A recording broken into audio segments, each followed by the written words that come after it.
Hello, good morning. Our first issue is PM Cares Fund for COVID orphans. Recently, Supreme Court in one of the petitions has asked the center if it can use the money that is placed under PM Cares Fund for the education of children who have been orphaned or who have lost the legal guardians. We know that especially in the second wave, many children have lost their parents or guardians. In this context, there are many children who were studying in the private schools now. The burden is huge. That is why Supreme Court has asked the center if it can spend the money from this fund or is it planning for any other thing. So that is the question of Supreme Court now.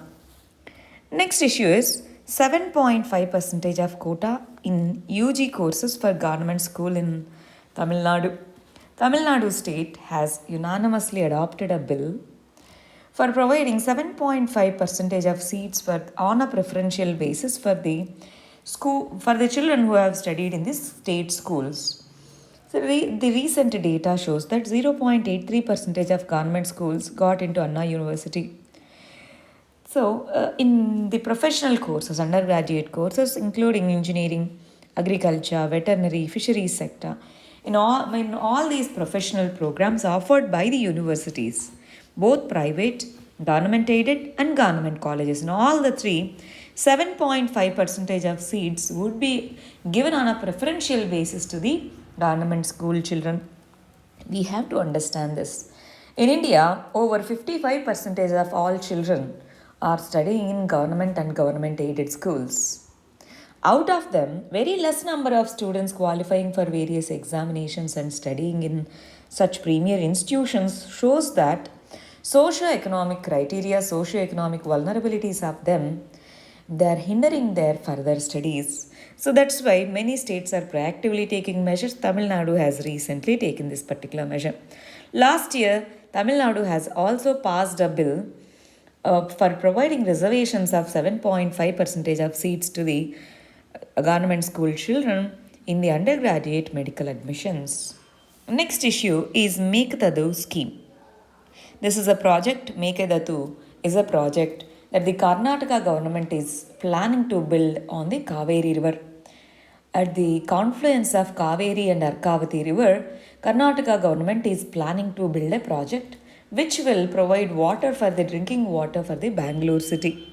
In this context, Kaveri Water Management Authority, this is the statutory authority. This will discuss this particular issue. There are other proposals too, that is Kaveri, Vaigai, Gundar Link Canal, and then Karnataka's Mekdadu Dam project, because this project is criticized by Tamil Nadu government. Tamil Nadu says, you are the upper riparian state, we are the lower riparian state. If you build a dam here, you will be using more water, which will obstruct the water flow to us. That will affect our farmers and other sections of the population. That's the argument of Tamil Nadu. They went to center also. They have filed a case in Supreme Court also. In this context, Karnataka Water Management Authority is the one which finalizes such projects. That's why it is meeting and it is going to discuss on this. Next issue is drone rules. Ministry of Civil Aviation earlier has provided for draft drone rules 2021. Now it has finalized and it notified the draft drone rules 2021. There are many important provisions under this. The unmanned aircraft system, the maximum weight of the UAVs, that is drones, has been increased from 300 kgs to 500 kgs, which can carry the heavy payload carrying logistics and transport sector drones too. And these drones will also cover drone taxis. They cover rules regarding the drone corridors and drone deliveries, drone cargo deliveries. Unmanned aircraft systems, the rules are made business friendly and no security clearance will be necessary and under the new rules. And there were earlier 25 permissions that a drone operator needs to get. Now they are being reduced to 5. Pilot license will be required for nano and micro drone use for commercial purposes. Import of drones will be regulated by Directorate General of Foreign Trade. Why? It will increase the domestic manufacturing of drones. That's why. Then there are no restrictions on foreign ownership on Indian drone companies, online registration of drones through digital sky platform, carriage of arms, ammunition, explosives are prohibited.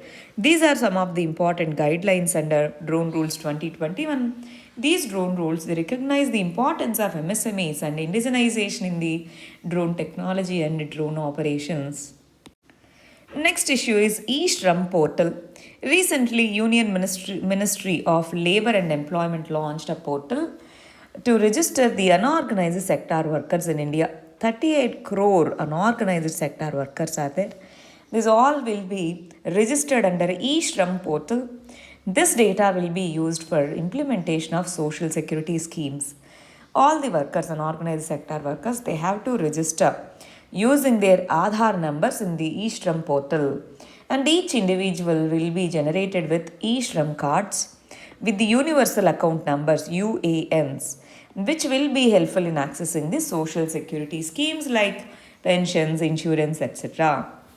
Next issue is Greater Malay Connectivity Project. This is the biggest infrastructural project that India is implementing in the country of Maldives.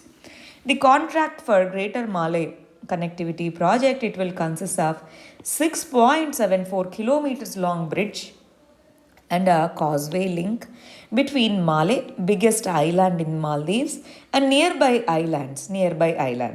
Indian construction company will be involved in construction of this project.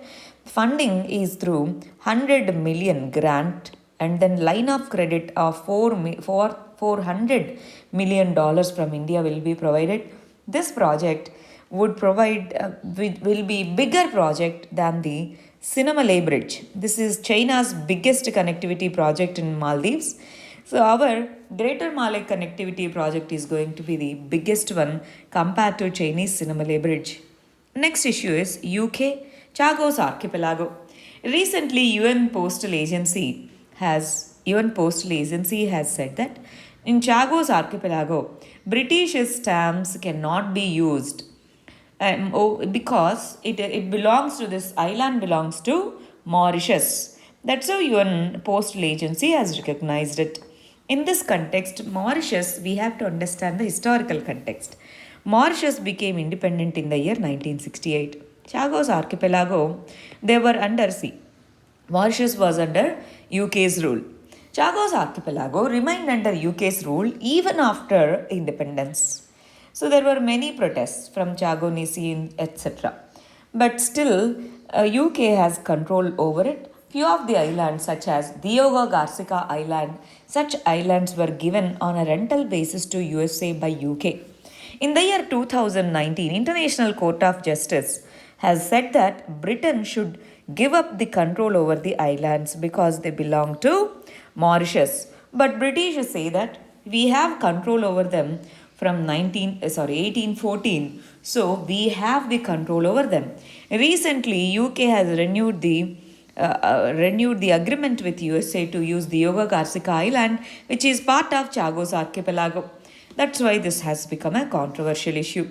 Next issue is national priorities and CSR. Recently, Ministry of Corporate Affairs said that businesses should not restrict the corporate social responsibility for the local projects. They can spend based on the national priorities. Under Section 135, Subclause 5 of Indian Companies Act, it says that a company shall give the preference to local areas where they are operating. So, but now it says that national priorities also. But what is good? Will spending in the local area, will that be good? Or spending on a larger scale projects at the national level, will that be good? Local projects would be good comparatively. Next, let us understand the editorials. First one is government is planning to reopen the schools in many states. They have already reopened the schools. Central government has recently said that by September 5th, that is by Teachers' Day, all teaching and non-teaching staff in schools would be covered under the universal COVID vaccination. So here what we have to consider is this vaccination is low risk trade-off and we should balance the protection from the virus Plus, we should bridge the learning deficit because if schools are not reopened, face to face schooling is not reopened because of the digital divide, lack of digital infrastructure, etc. Many children will be at a disadvantageous situation. In this context, this kind of vaccination and proactive school openings is good. And there is an empirical evidence that says that comes from the National Institute of Disaster Management that shows that yes, vaccination etc. will be helpful, mitigation and precautions would be useful. Next issue is asset monetization project review. Recently, the Finance Ministry has announced the plan for asset monetization project. What is the meaning of asset monetization project?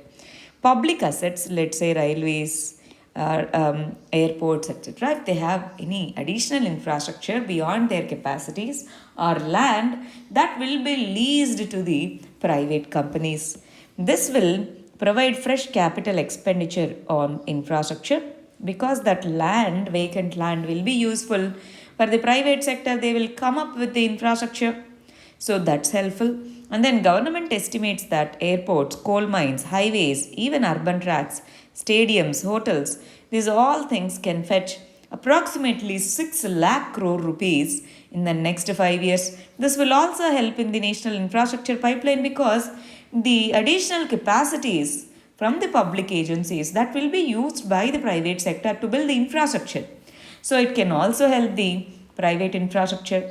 Infrastructure investment trust model will be implemented to gain the fund under this particular project. But then there are issues. What are they? End user interest. Who are the end users? What are their interest?